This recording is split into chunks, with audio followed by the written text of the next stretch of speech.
of heaven is like a treasure in the hidden field. Magandang buhay mga katiats. Welcome back sa ating treasure marker analysis. Meron tayong mga natanggap na pictures dito na magandang sign ng treasures.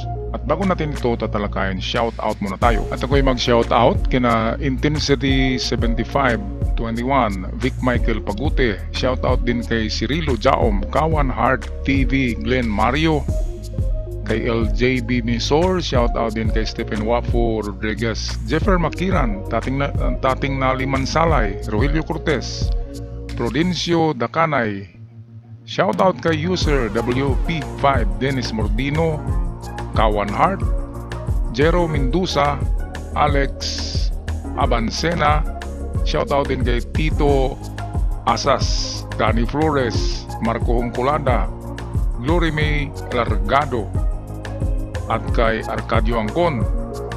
Shout out din kay Afads 1986, Lady Lynn Gumandoy, John Michael Samurai, Raul Trangia, Angelito Capistrano, and lastly shout out kina Turio Bulsao, Joel Ferrer, Emerito Montero, at kay Aldias Ibache. At sa mga hindi nabanggit na pangalan, shout out sa inyong lahat mga katiyats. Tayo na ngayon magpatuloy sa ating analysis. Magandang buhay mga katiyats. Meron tayong i-analyze ngayon, marker na maganda ito. Ito'y ulo ng, sa tingin ko ay parang pating siya, mga ganyan, at merong mata. Okay, at meron ding square na may letter S. Dalawa ang may-ari ng mga picture na ito. Nagsama-sama ko lang para madaling matapos ang ating mga analysis. Ito naman ay kaibang hugis na bato kasi para siyang merong disenyo na mga polygons. Okay, mamaya atin yan balikan. At ito naman ang kakaibang marka kasi parang illusion siya of letters. Okay, merong malaking Y, merong maliit na Y, ayan. Merong ganyan, and then pwede ring merong malaking W. Okay, so very enigmatic ang marker na ito. Sa tingin ko naman man-made ito kasi may makikitang tool mark. Okay, so balikan natin ang pating.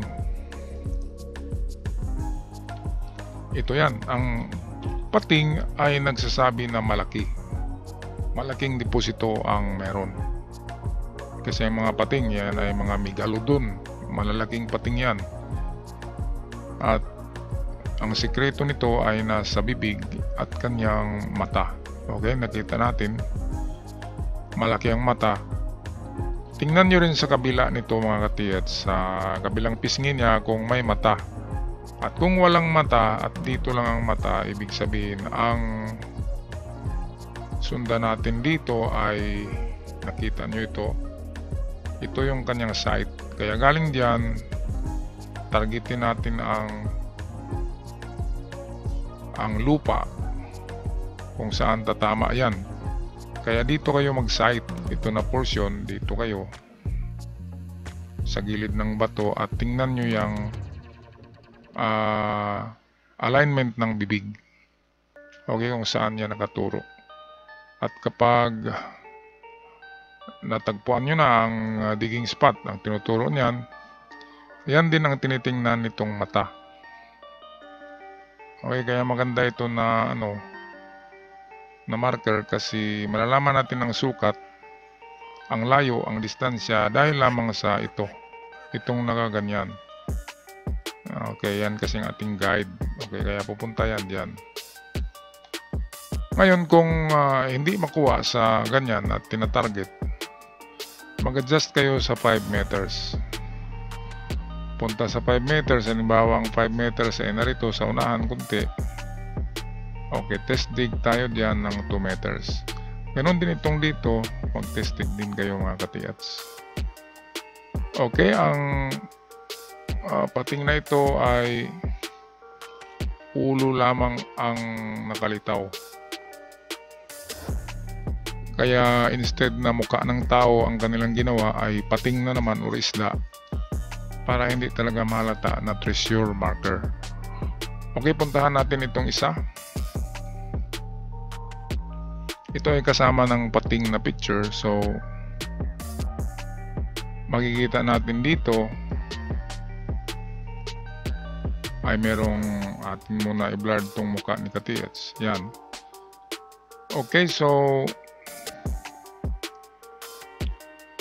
mayroong mga disenyo na polygons or polygonals. Maraming mga gawa ng nature na tulad ng ganyan. Pero pwede rin na dahil sa meron ng magandang disenyo ay yan na lang ang ginawang marker. Okay, pwede rin natural lang yan na mga disenyo sa bato gawa ng kalikasan, pero pwede rin na yan na rin yung ginagamit para hindi na sila magsayang ng oras sa pag-carve sa bato. Ay yan na mismo ang kanilang ginamit, ang natural carved rocks na mayroong disenyong polygons or mga kanto-kanto na mga bato. Okay, parang ano siya, itong prismatic ang design. Kaya sa tulad ng mga ganito ay wala itong mga direksyon, Katiats, kapag ganito. So kung dyan nakatingin yung mata ng pating, so ibig sabihin it's either nasa loob nito or nasa baba nito. So dalawa lang, sa loob ng bato or nasa ilalim ang item.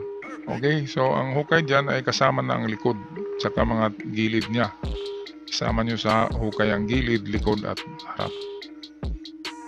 Okay, so good luck sa inyo, Katiats. Ngayon punta tayo sa pangalawa. Ibang may-ari nito. Okay, kung tingnan ng ng mabusisi ay nagaganyan siya, oh. Para siyang parang W. Pero kung tingnan nyo rin ng ibang anggulo ay parang merong Y nagaganyan.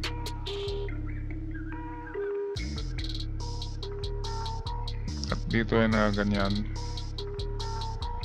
Yan. At isang guhit. Okay, so unahin muna natin tong kahulugan ng W. Okay, ang kahulugan ng W, of course, dahil sa W ay water. Kung sa banda rito ay mayroong tubig tulad ng creek or river or falls or balon, kapag mayroong ganyan na may tubig dito sa bandang west ay treasure marker talaga ito. Okay, so ang W ay treasure in the water, ibinaon sa tubigan, sa malapit sa tubig. Ibinaon yan pwedeng sa creek or sa gilid ng waterfalls or sa gilid ng river. Ngayon, napansin nyo, Katiats, kung naputol kasi ito, kung ganito lang talaga ang disenyo niyan, yung nakaukit dyan na ganyan, yan ay nag-represent ng tunnel. So ang tunnel ay papunta rin dito. And then meron siyang guhit na isa sa ibabaw na naka-arko. So isang guhit ay pwedeng 5 meters. Okay, pero dito dahil hindi given ang measurement, so mag-expect tayo na nasa 5 meters lamang ito. Ngayon kung sundan natin tong Y, mga Katiats, ayan, yan ay papunta rito. So similar siya sa tinuro nito, pareho sila ng direksyon. At ang pagkuha ng distansya niyan dahil given ng Y ay kunin nyo lang ang haba ng Y. Ito ang haba niyan. Kunin nyo by inches. Halimbawa yan ay 15 inches, so 15 meters papunta rito. Okay, so dalawa lang ang ating test dig dito mga katiets. Una ay 5 sa harapan niya, unang test dig, at pangalawa ay kung ano ang sukat by inch ng letter Y. Kung 10 inches yan, so 10 metro ang ating puntahan dito at mag-test dig din. Okay, magandang marker yan kasi W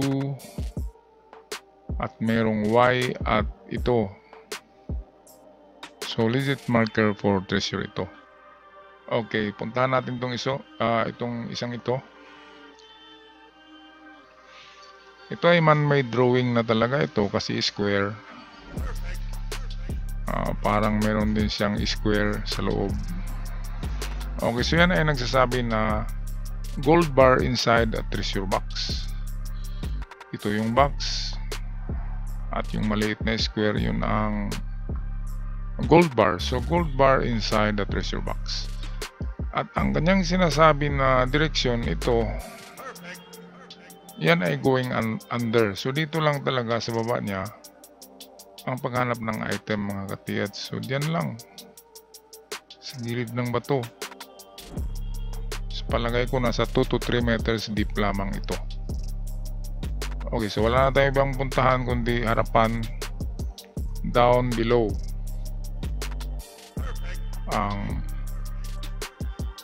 ang ating hukay. Okay, at expected na ang lalim ay mababaw lang 2 to 3 meters kasi giveaway ito.